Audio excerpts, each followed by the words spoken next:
24 घंटे बिजली शहर के अंदर, 18 घंटे गांव के अंदर, 20 घंटे तहसील के अंदर लगातार आ रही है। गरीबों को खाद्यान्न माने प्रधानमंत्री ने दिया, गरीबों को आवास माने प्रधानमंत्री ने दिया।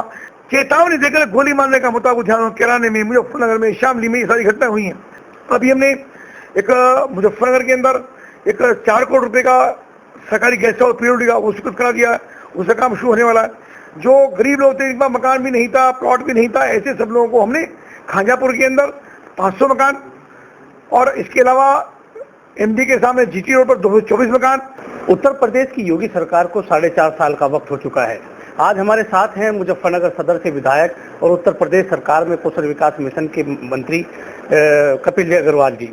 4.5 साल में उन्होंने अपने विधानसभा क्षेत्र में, अपने विभाग में क्या किया, उनसे जानते हैं। मंत्री जी, 4.5 साल में आपने मुजफ्फरनगर सदर विधानसभा में कितना विकास कार्य किया? देखिए, योगी आदित्यनाथ जी सरकार बनने के बाद यानी 2017 से लेकर अब तक भरपूर विकास करा। ये असली बात यह है कि जी की आवश्यकता थी वो सारा काम हमने करने का काम किया। मैं नगर पालिका अध्यक्ष था 2006 से 2011 तक। एक बड़ा ड्रीम प्रोजेक्ट हमारा था कि मुजफ्फर में रिंग रोड हो, ताकि शामी रोड की से आने वाले सारे वाहन जो हनुमान चौक, रॉयल टॉकीज होकर के नवल्टी चौक सारी सड़कों को तोड़ते थे, जाम रहता था सारा दिन, उसकी रिंग रोड बने। हमारी केंद्र सरकार बनी, प्रदेश में सरकार बनी, तो उस काम को हमने करने का काम किया। क्योंकि जब पहले की सरकार थी, जब चित्तरंजन सूद जी रहे हों, उससे पहले की सरकार रही हो, मैं कोशिश करता रहा, वो काम नहीं हो पाया।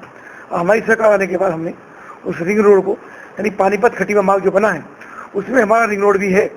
और पानीपत से पीने से लेकर के रामपुत्र आया होते हुए जानसर रोड तक उस रोड के बनने का काम हो रहा, जो 3340 करोड़ रुपये का प्रोजेक्ट है।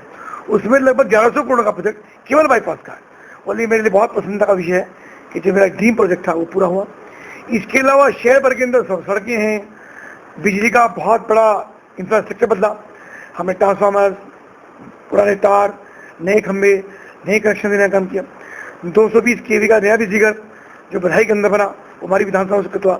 एक ITI जो मेरे विभाग की है, अपने विभाग से एक ITI हमने देने का मुजफ्फर में काम किया, जो 13 करोड़ रुपये की है। इसके अलावा सुखतीत रोड जो भोपाल रोड है वो बन रही है, जोली रोड वो बन रही है, जानसठ रोड उस पर काम शुरू होने वाला है, गुप्ता रिसोर्ट से लेकर के रामपुर शहर तक की सड़क, यानी यही मिलाकर काम कम से कम 110 करोड़ रुपए के हैं, ये काम हुआ है। इसके अलावा जो हमारा शामी रोड है, यानी शामी अड्डे से लेकर के पीना बाईपास तक, इसको हम बनवाने जा रहे हैं। यानी क्षेत्र के अंदर, नगर के अंदर भी कम से कम 100 करोड़ से अधिक के विकास कार्य, चाहे नगर पालिका से, चाहे MDA से, चाहे डूडा से, चाहे निधि से, चाहे सांसद निधि से, ऐसे मिला के 175 करोड़ रुपए का STP जो मंडी और गांधी कॉलोनी में अब तक पानी सारा नदी में जाता था। NGT की भी डायरेक्शन है कि नदी में पानी नहीं जाएगा सीधा, गंदा पानी, तो उसको शोधित हो जाएगा। 175 करोड़ रुपए का STP प्लांट वहाँ पर हमारा स्वीकृत हुआ है। 2 इंटरमीडिएट कॉलेज, जिनमें एक चांदपुर में बन रहा है, बिलासपुर में, और चांदपुर में शुरू होने वाला है, ऐसे मिला के वो हमने काम किया। गांधी पॉलिटेक्निक के अंदर भी लगभग 3 करोड़ रुपए का काम हुआ।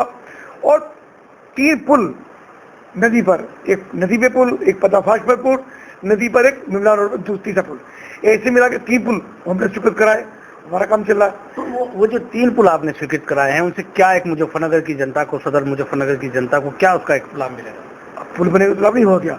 पुल बने सड़क पर जाम रहता था, वो जाम खत्म हो गया।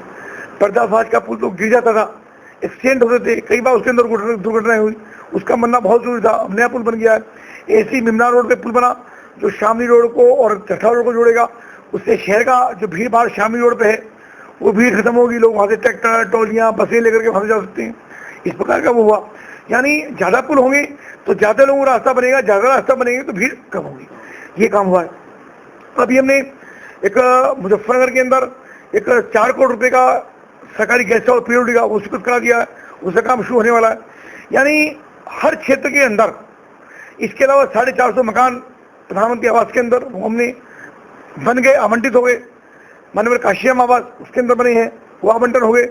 उसके अलावा हमारे 250 आवास और बन रहे हैं, उसकी शिलान्यास हो चुका है, काम शुरू हो गया। उसके अलावा हमने अभी मुजफ्फरनगर में महावीर चौक पर 500 सीटेड ऑडिटोरियम वो हमारा बनने का प्रस्ताव हमने दिया है, बहुत जल्दी उसका हम शिलान्यास करेंगे। वो भी लगभग एक 30 करोड़ रुपये का प्रोजेक्ट है, वो बनेगा। तो मुजफ्फर में जितने सांस्कृतिक, सरकारी, प्राइवेट, निजी, इस प्रकार के आयोजन, बच्चों के बहुत सारे कार्यक्रम होते हैं, वर्ष भर में दसियों प्रकार के कार्यक्रम होते हैं, उन सब एक शानदार कार्यक्रम मुजफ्फरनगर में नहीं। तो जिस तरह भी आपने जिक्र किया प्रधानमंत्री जी और मुख्यमंत्री जी का भी है कि सबको आवास मिलना चाहिए, सबकी छत होनी चाहिए, तो कितने ऐसे मकान हैं जो मुजफ्फरनगर में बनाए गए हैं? मुजफ्फर में 2.5 लाख रुपए बहुत लोगों को दिए गए, लगभग 6,500 मकान। जिनको अपने पास जमीन थी, ऐसे 6,500 लोगों को मेरी विधानसभा के अंदर उनको 2.5 लाख रुपए दे करके उनके पक्के मकान बनकर तैयार हुए। उसमें मुस्लिम भी हैं, उसमें हिंदू भी हैं, सब वर्ग के लोगों को समान रूप से उसमें पैसा मिलने का काम हुआ। इसके अतिरिक्त जो गरीब लोग थे, जिनका मकान भी नहीं था, प्लॉट भी नहीं था, ऐसे सब लोगों को हमने खाजापुर के अंदर 500 मकान, और इसके अलावा एमडी के सामने जीटी रोड पर 224 मकान देने का काम किया। अभी 400 मकानों का, 444 मकानों का एक पैकेज अभी और तैयार हो रहा है और 2022 तक उसको आवंटन का हो जाएगा। 4.5 साल का वक्त हो चुका है उत्तर प्रदेश में मुख्यमंत्री योगी आदित्यनाथ के नेतृत्व में एक सरकार चल रही है, तो 4.5 साल में कौन से ऐसे बड़े काम है जो आप सरकार में मंत्री हैं कि बहुत बड़े काम है उत्तर प्रदेश की जनता के लिए? बहुत बड़े काम है। अब आप देखिए प्रदेश की स्थिति कैसी थी। जब समाजवादी पार्टी की सरकार थी तो बिजली 4-5 जनपदों के आते थे, बाकी जनपदों में 8 घंटे 10 घंटे बिजली आती थी, तो उत्तर थे। सबके घरों में इन्वर्टर नहीं होता था, सबके घरों में जनरेटर नहीं होते। सामान्य व्यक्ति 90% व्यक्ति लोग गरीब ही हैं, या गरीब नहीं तो कम से कम घर में इन्वर्टर नहीं है, तो ऐसे सब लोग सारी रात तड़फने का काम होता था। बच्चों की पढ़ाई नहीं होती थी, लड़कियों को, लड़कों को, बच्चों को, छात्रों को, टीचर्स को सुबह पानी नहीं मिलता था स्नान करने के लिए, स्कूल जाने के लिए। ये सब जो एक तरीके से मुश्किलें थी, ये खत्म करने का माननीय मुख्यमंत्री ने किया। 24 घंटे बिजली शहर के अंदर, 18 घंटे गांव के अंदर, 20 घंटे तहसील के अंदर लगातार आ रही है, कोई कट नहीं है। कितनी गर्मी अभी पीछे पड़ी है, कोई कट नहीं हुआ। ये बड़ा काम उत्तर प्रदेश यानी प्रदेश की दशा को बदलने का काम किया। इसके अलावा जो सबसे बड़ी मुश्किल थी वो थी कानून व्यवस्था की। लड़कियां सुरक्षित नहीं, कॉलेज में जाने वाली छात्राएं सुरक्षित नहीं, 4 साल की, 6 साल की, 10 साल की बेटी सुरक्षित नहीं, 80 वर्ष की हमारी माँ सुरक्षित नहीं। यानी अगर वो सुरक्षित भी रही होंगी तो सबसे बड़ी बात है खौफ सारा दिन उनके दिमाग में रहता था। कहीं जाएंगी दुर्घटना हो सकती है, कोई उठा सकता है, कोई लड़की स्कूटर पर जा रही है तो स्कूटी पे उसके साइड कोई मार सकता है, उसकी स्कूटी पे चलती लड़की का कोई चुन्नी छीन सकता है। जबरदस्ती छात्राओं का कॉलेज में स्कूटी रोक करके, साइकिल रोक करके उसका नाम और मोबाइल नंबर पूछते थे। ये गुंडागर्दी खत्म करने का माननीय मुख्यमंत्री ने किया। व्यापारी इतना सुरक्षित था कि लाख 2 लाख की अगर गल्ला उसका होता दुकानदारी का, अगर उसको 500 मीटर घर जाना स्कूटर पे तो डरता था कि कनपट्टी पे रिवॉल्वर लगा के तो तुम्हारा गल्ला रक्षित है। ये माहौल था, कोई काम नहीं कर सकता था, लेन देन का काम बिल्कुल बंद हो गया था। लोगों ने मकानों पर लिखा था मकान बिकाऊ है, चेतावनी देकर गोली मारने का मुताबिक ध्यान किराने में, मुजफ्फरनगर में, शामली में ये सारी घटनाएं हुई हैं। लोगों ने पलायन की स्थिति हुई थी, इंडस्ट्रियां पलायन कर रही थी।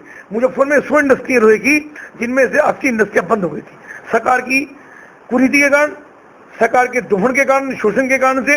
उन सब इंडस्ट्री को उत्तर प्रदेश की सरकार ने, भारतीय जनता पार्टी सरकार ने, माननीय मुख्यमंत्री चलाने काम किया। अब चाहिए सब लोग प्रसन्नतापूर्वक एक सुरक्षित माहौल के अंदर अपनी इंडस्ट्रियां चला रहे। इसके अतिरिक्त सड़कों का इतना बड़ा जाल, क्या स्टेशनों की थी, इतने बड़े highway, state highway, national highway, जिले की सड़कें, तहसील की सड़कें, सब सड़कों को हमने बनाने का काम किया। यानी इंफ्रास्ट्रक्चर का इतना बड़ा काम हुआ है। प्रत्येक कमिश्नरी के अंदर हमने एयरपोर्ट की सुविधा देने का काम किया। यानी कोई सेक्टर ऐसा बचा नहीं है जिसमें योगी आदित्यनाथ जी ने अपना काम करने का काम न किया हो। गरीबों को खाद्यान्न माने प्रधानमंत्री ने दिया, गरीबों को आवास माने प्रधानमंत्री ने दिया, लगातार बिजली, सौभाग्य योजना के अंदर उनको बिजली कनेक्शन के खाते खोलने का काम, उनको आयुष्मान योजना के अंदर उनको 5 लाख रुपए आच्छादित करने का काम। यानी प्रत्येक क्षेत्र के अंदर कोई वर्ग ऐसा नहीं बचा है जिसको किसी न किसी रूप में किसान सम्मान निधि देने का काम किया। 6,000 रुपये प्रति वर्ष उनके खातों में जाते हैं, 2,000 रुपये तिमाही के माध्यम से, तो बड़ा काम उसके अंदर हुआ है। तो अभी आपने जिक्र किया कि मुजफ्फरनगर में कुछ पिछली सरकार के कुछ नियमों के कारण बंद हो गई थी फैक्ट्रियां, तो कितनी ऐसी फैक्ट्रियां और झोंक धंधे जो आपने शुरू कराए? हमने शुरू नहीं कराए, कपिल देव ने शुरू नहीं कराए। जब योगी जी की सरकार बनी तो अपना शुरू हो गए। उनको हमने जब ये कोरोना आया तो कोरोना 20 लाख करोड़ का पैकेज माने मुख्यमंत्री प्रधानमंत्री ने दिया, और प्रधानमंत्री जो सिक इंडस्ट्री थी जो बिल्कुल बंद हो गई थी, उन सब इंडस्ट्री को MSME के अंदर उनको स्वावलंबी बनाने का काम किया। उनको ऋण दे करके उनको चलाने का काम किया कि पहले फैक्ट्री चलाइए, जब आपका प्रॉफिट आना शुरू हो जाए उस प्रॉफिट में आप पैसा सरकार को जमा करने का काम, ये हमने किया। 10,000 रुपये देकर रेड़ा, पटरी, खोमचे, ठेले वालों को उनको स्वावलंबी बनाने का काम किया। यानी प्रत्येक व्यक्ति के चेहरे पर मुस्कान लाने का हमारे प्रधानमंत्री, हमारे मुख्यमंत्री लगातार कर रहे हैं। तो उनको मैंने बिजली के कनेक्शन को आसानी देने का इंडस्ट्री लोगों को, जो बीस बसपा की सरकार में जिसमें सरकार थी, उस सरकार में लोहे की इंडस्ट्रियों पर जबरदस्ती बिजली की पेनल्टी लगाई गई, वो लगभग 20 करोड़ रुपए हमने वापस कराने का काम किया, जो बसपा की सरकार थी। यानी कितना उत्पीड़न व्यापारी का था, उन सब चीजों को रोक करके आज व्यापारी के चेहरे पर, इंडस्ट्री के चेहरे पर आज गति, उनके चेहरे पर मुस्कान और उनको संकल्पित करने का काम किया।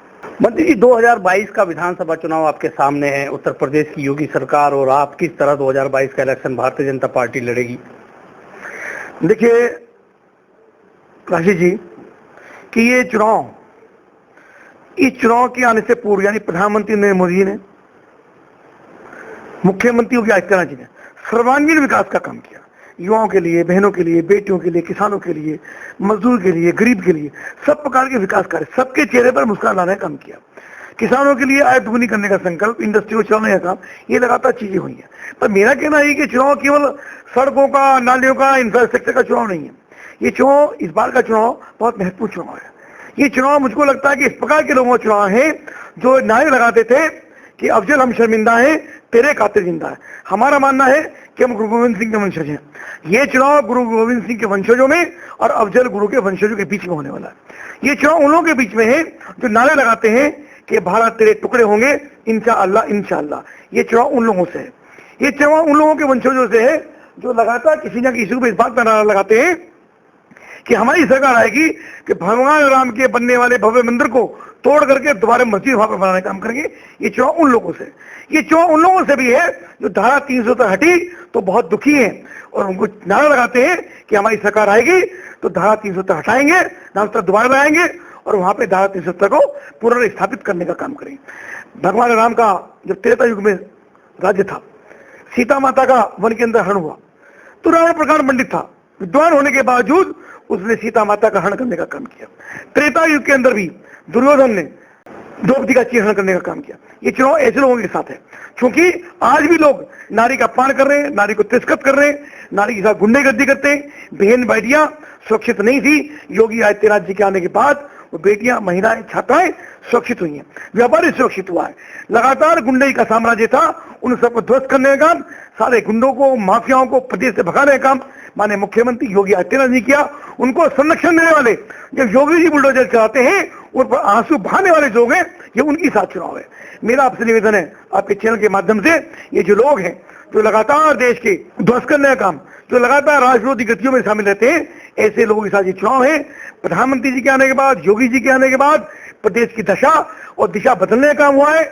हर वो व्यक्ति सुरक्षित है जो कभी मकान बिका हुए के नारे लगाते थे, जिनको चेतावनी देकर गोली मारने का काम होता था, ऐसे सब लोग आज सुरक्षित हैं और वे सब लोग कहीं ना कहीं घड़ियालू आंसू बहाने का काम करते हैं जो इन सब के ऊपर मस्ती किया करते थे, मकानों पर, प्रॉपर्टी पर, दुकानों पर, प्लॉट पर कब्जा करने का काम करते थे।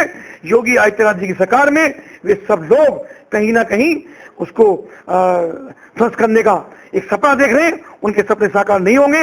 हमको पूरा भरोसा है कि माननीय मुख्यमंत्री के नेतृत्व में भारतीय जनता पार्टी दोबारा चुनाव जीतेगी और भारतीय जनता पार्टी विजय होगी और दोबारा से भाजपा की सरकार बनेगी। ये थे मंत्री कपिल अग्रवाल, जिन्होंने बताया कि उत्तर प्रदेश की योगी सरकार ने किस तरह के हर वर्ग के लोगों के लिए काम किया है और उन्होंने अपनी विधानसभा क्षेत्र मुजफ्फरनगर सदर में जो विकास कार्य सरकार में रहते हुए कराए हैं उनको भी बताया है।